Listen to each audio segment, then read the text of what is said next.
Inilah identiti politik yang sebenar dan bukannya politik sekular yang kita tentang yang tidak ada asas identiti dan kosong jiwa mereka. Assalamualaikum dan salam sejahtera. Saya Jauhari Johar. Dalam video ini saya ingin mengucapkan terima kasih dan penghargaan kepada Tun Dr. Mahathir kerana menggerakkan satu gerakan seperti Payung Besar Melayu ini, dan saya ingin memberikan komitmen saya untuk menyokong pergerakan ini 100%.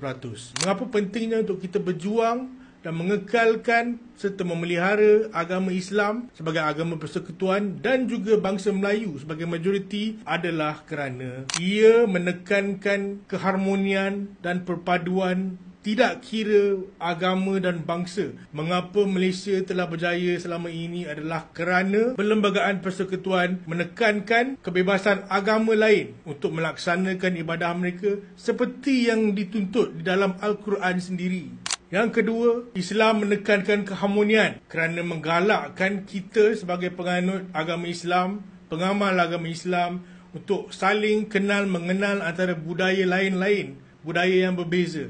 Jadi ini memang sudah termaktub di dalam agama Islam itu sendiri dan bukan sekadar retorik, tetapi ini definisinya jelas di dalam Quran. Dan agama Islam itu telah menekankan untuk kita saling kenal mengenal, membangkitkan sifat komuniti. Inilah identiti politik yang sebenar dan bukannya politik sekular yang kita tentang yang tidak ada asas identiti dan kosong jiwa mereka.